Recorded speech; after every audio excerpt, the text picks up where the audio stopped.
Another group that is being disproportionately disciplined is our LGBTQ students. LGBTQ stands for lesbian, gay, bisexual, transgender, and questioning. You see an A for asexual, an I for intersex, and the plus just means all other orientations or identities. So just know that this community includes all of those individuals who are not heterosexual and not cisgender. There's another term you might not be aware of, cisgender. Cis is a Latin root that means on the same side. So this means that cisgender individuals are those people who identify with the sex that they were assigned at birth. Trans is a Latin root that means on the other side or across. So transgender individuals do not identify with the sex they were assigned at birth. And familiarity with these terms is important because we want our students to know that we care about their identities. We want to be someone that students feel comfortable talking to, and we want to create an inclusive classroom for everyone. Gleason, which is the Gay, Lesbian, and Straight Education Network, they do a yearly school climate survey. So in the one from last year for 2018, there were a few particularly concerning statistics.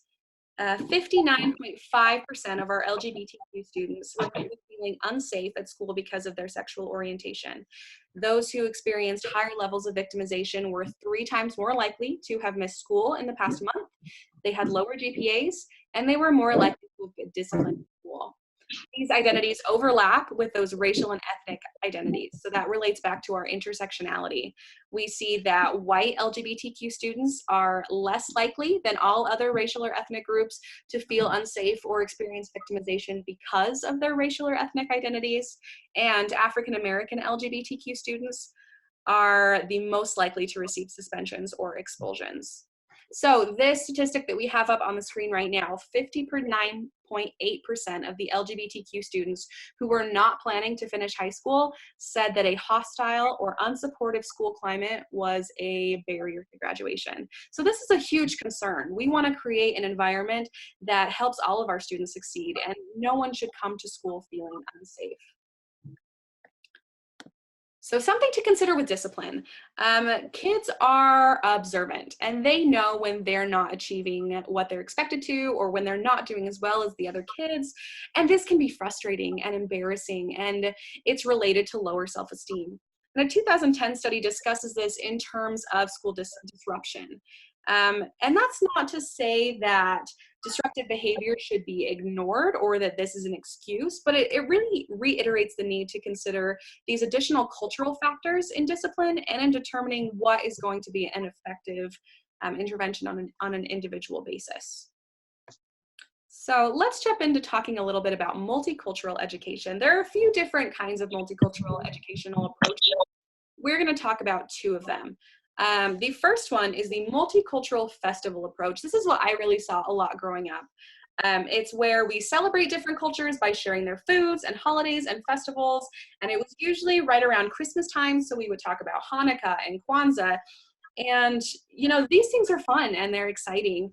And it's a great start to exposing our students to different cultures, but we want to avoid implying that diversity is only important when there's something to celebrate.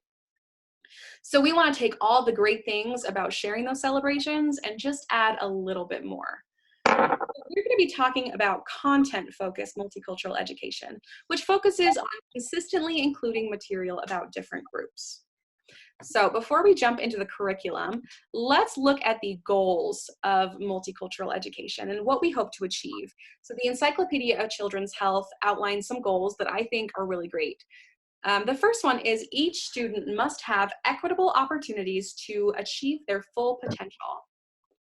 Every student must be able to participate in an increasingly multicultural society. Teachers must be able to facilitate learning for every student, no matter how similar or different each student is from the teacher. And students must actively, or schools must actively work towards ending oppression of all types by ending it within their own walls. And lastly, education must include the voices and experiences of all students. So this is really why we take the time to talk about this. We want to be able to create an environment that achieves all of these things, and that doesn't happen by accident. This is a very intentional process, and it takes a lot of hard work.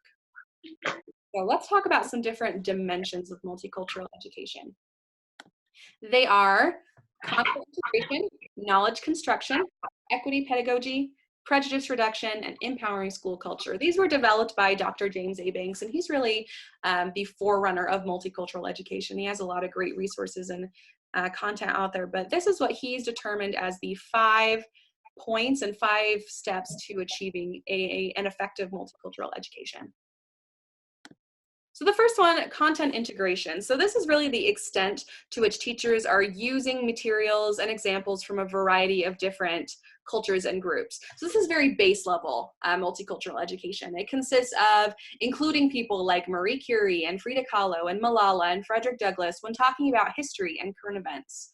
So, we're not just celebrating minorities on special occasions, like we mentioned earlier. Diversity is an integral part of history, and yet diverse individuals are often treated as an exception to the mainstream curriculum.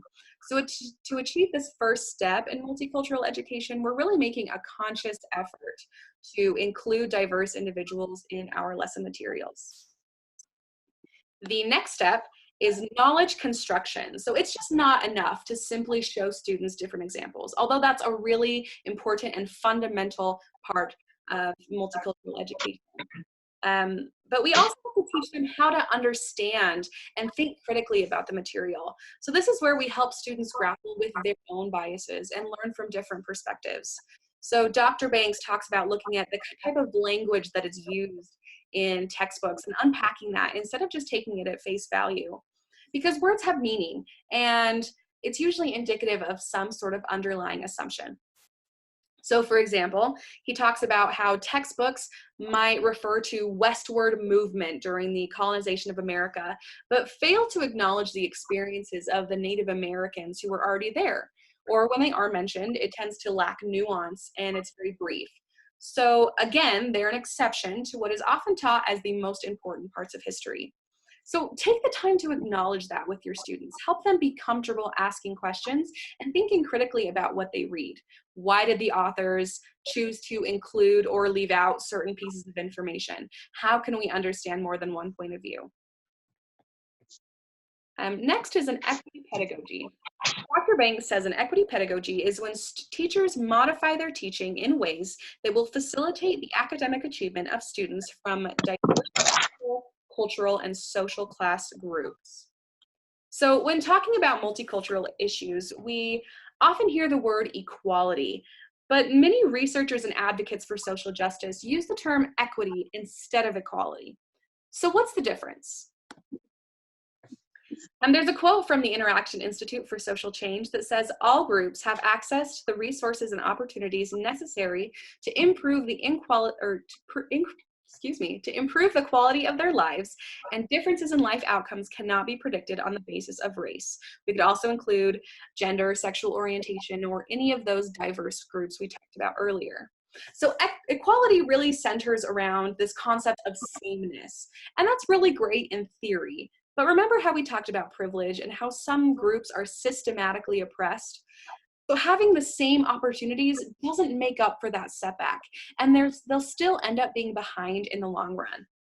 So equity refers to fairness, so rather than sameness. And this, focuses on providing people with the resources that they need, specific to their circumstances.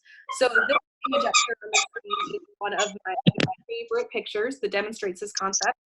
So equality would mean giving each one of these people the exact same size box. But we can see that that doesn't help the person who's still too short. So equity would mean helping out that person just a little more to make things fair. So think back to our goal from earlier. Each student must have equal, but I inserted equitable, opportunities to achieve their full potential. So equal opportunities or same opportunities don't really help students when we don't address the pre-existing gap. And as this quote says, we don't want life outcomes to be predicted by race or by any other identity. We want to close these gaps with an equity pedagogy. Next up is prejudice reduction. Prejudice reduction refers to lessons and activities that teachers use to help their students develop positive attitudes toward different racial, ethnic, and cultural groups. So we've talked a lot about identifying our own prejudices and biases, but students tend to come to school with similar biases based off their life experience or lack of exposure to diverse populations. And it's our job as educators to help them unlearn those negative attitudes and replace them with positive attitudes. So the great thing is the internet is an incredible resource and for finding class activities that can help promote positive attitudes. So in like a 5-minute search, I found activities catered to different grade levels that ranged from Dare to be Different, that really focus on learning how to recognize and celebrate the ways we're different, to critically examining newspapers and magazines to see who is or isn't represented in the media. So I have a few resources at the end of this presentation if you're looking for somewhere to start. But yeah, there's a lot of really great stuff out there to help plan these lessons to address this.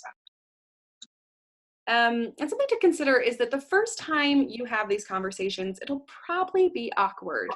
These are really hard things to talk about.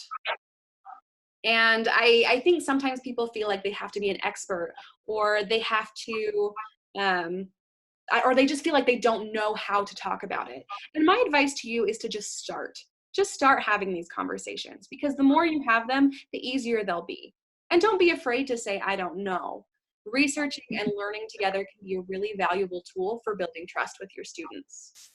Another thing to be mindful of is not using pictures or examples in ways that perpetuate negative stereotypes. This relates back to our first dimension, content integration, but make sure you're really aware of the way you use the examples. This seems obvious, but you'd be surprised how many textbooks or materials just seem completely unaware of this, and they're providing examples that just aren't really helpful. So just be very, very mindful of that in your lesson planning.